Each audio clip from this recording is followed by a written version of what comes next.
So unless you've been living under a rock, if you're a business owner, you've heard of what's called the Great Resignation over the past couple of years, with so many people resigning from their job and going and getting another job. But I'm going to talk about something today that some people are not thinking about, and how you could potentially keep employees that would otherwise leave. So why is the Great Resignation happening at a period in time when there's actually quite a bit of economic instability after COVID-19? Well, a lot of people would put the blame on stimulus checks, and there's definitely played a part due to the fact that there's been unemployment checks, there's been just straight up checks sent to them in people's mailboxes, as well as rent forbearance, mortgage forbearance, and people don't have to pay any money on their student loans. In addition to that, there's also been the child tax credit, which has helped people with children get even more money on their taxes, as well as just, again, straight money in their bank account. Now, in 2019, 39% of Americans could not afford a $1,000 unexpected expense.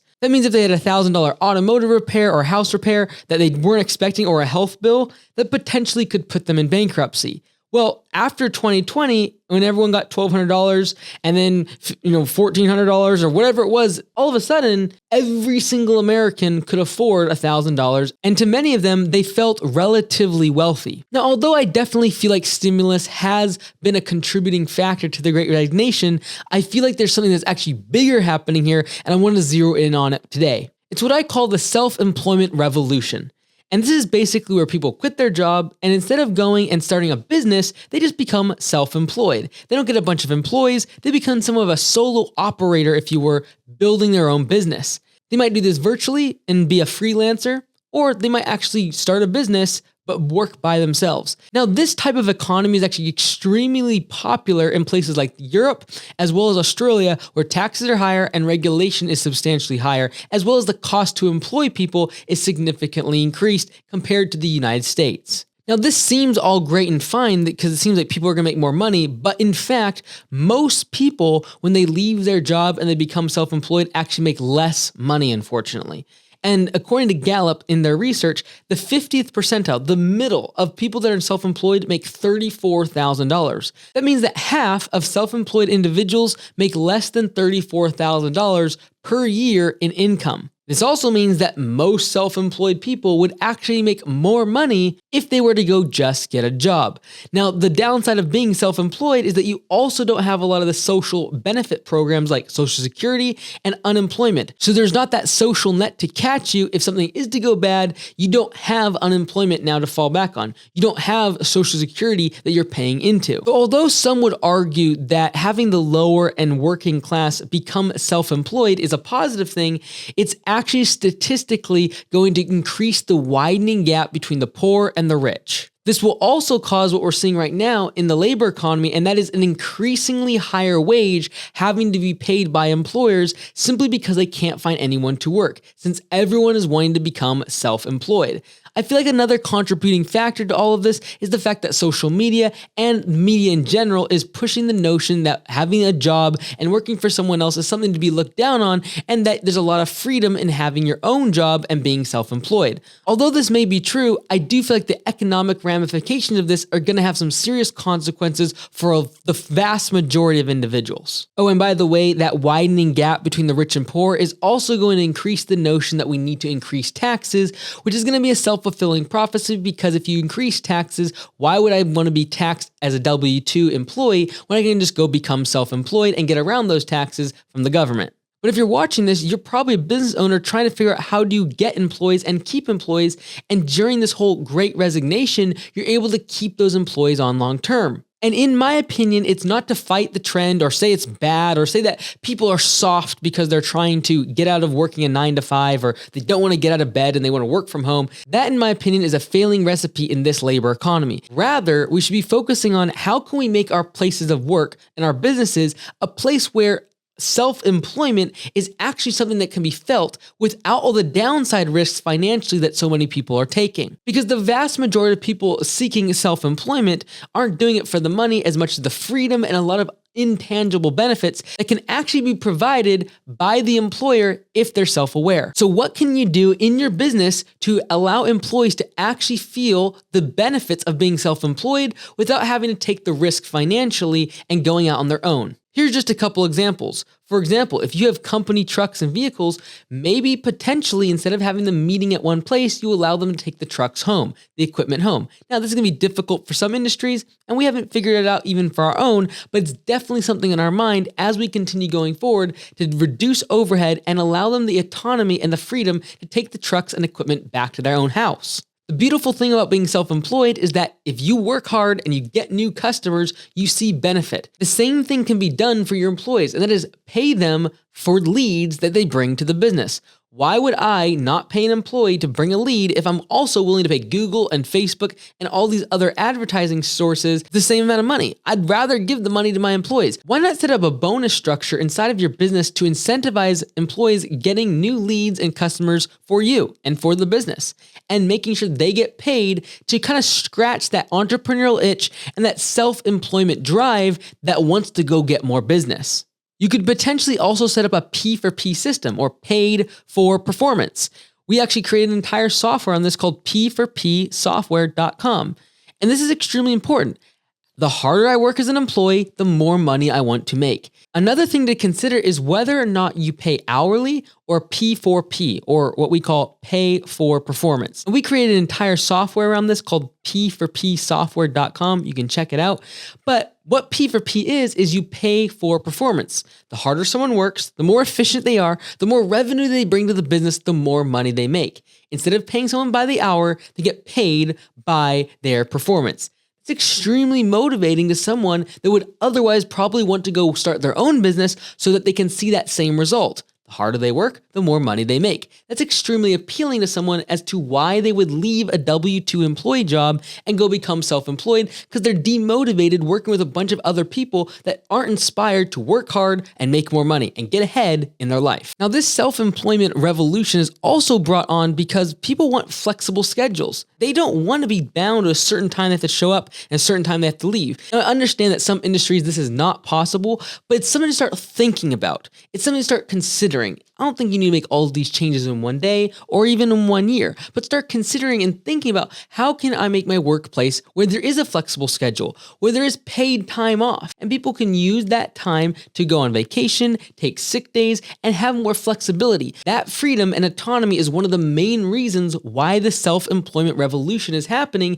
People don't want to be tied down to a specific schedule or a specific manager telling them when and what they should be doing all the day. Another part of the self-employment revolution is the fact that people want to work remote. When COVID hit, everyone all of a sudden had to work remotely, and a lot of people enjoyed it. Now, obviously, some people don't, and some industries cannot have remote workers. However, get this, in 2019, 1 out of 64 jobs allowed some sort of remote work from home. Guess what? In 2022, 1 out of 7 jobs now have some ability to work at least part-time from home or remotely outside of the office.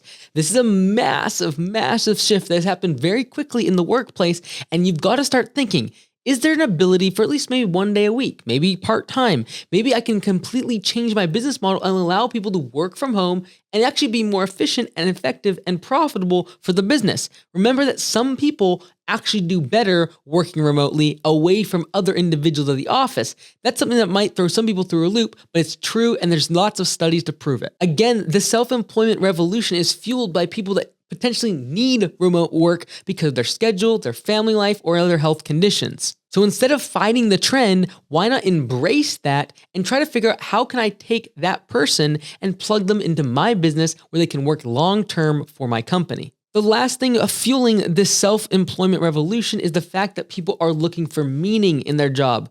No longer do they want to show up to work to punch in the time clock or make a boss a bunch of money or see a stock price on the Fortune 500 go up. They're not interested in that. They want to find work, in the words of Steve Jobs, that says, I want to do work that makes my heart sing. Think about that. What can I do? Is the vision for my business, the products that I build, the services that I produce, is it going to actually make a meaningful impact on the lives of others? Because employees actually care about the vision of the company. No longer are they just there for a paycheck. They actually want to see a meaningful impact on the lives of other people, the planet, and their community. If your business is not doing that, you need to focus on what your goal, your mission, why is this business existing, and then rally the troops around that idea. Because again, the goal here is not to keep employees against their will or because it's better for the business. It's to prevent them from having to go and become self-employed and go after the flexibility and all these other intangible benefits, but yet have the protection of a W-2 position that is actually economically going to be in their best interest. Now, this great resignation that's currently happening in our labor market is absolutely going to be a massive problem for your business if you've created bottlenecks in the company to where only you or specific people can handle things. Or if you have very high skilled labor that can only be done by people that have worked with you for a year or 2 years. The goal in your business, especially if you have labor, should be how do I simplify and systematize everything inside the business? How do I standardize the products and services that I sell so that anyone can join and within a matter of a few days become profitable? This is what has made fast food companies so profitable and popular in our economy, is the fact that they're able to take 14 and 15-year-olds and literally make them profitable pieces of the company within a matter of a couple days.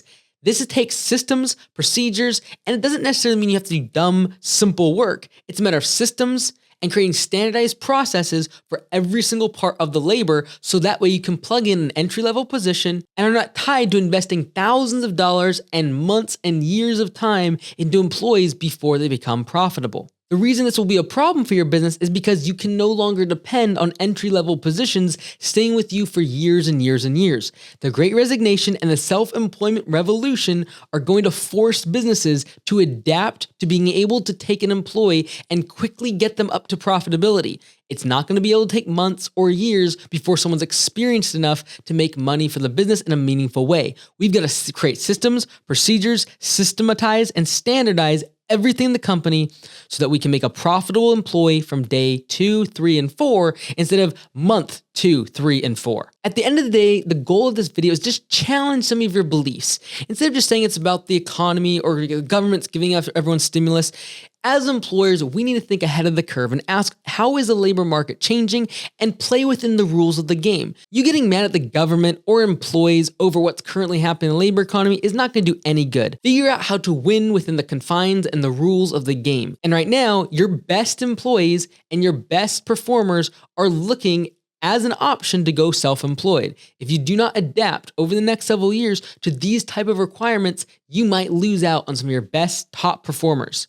I'm the founder of Augusta Lawn Care. We have over 80 locations around North America, and we've had to do the same thing with our business, trying to figure out remote work. How do we have paid time off and health benefits and other things? I'm not saying we're perfect, and we're definitely the things that we talked about today. I haven't necessarily implemented all of them. It's a matter of thinking about it and challenging your beliefs of what has always been held true for you and your employment practices. If you struggle to find and retain really good employees, I made another video here about exactly how you should be thinking about creating a process for hiring, onboarding, and retaining great employees. Check it out. Self-employed, and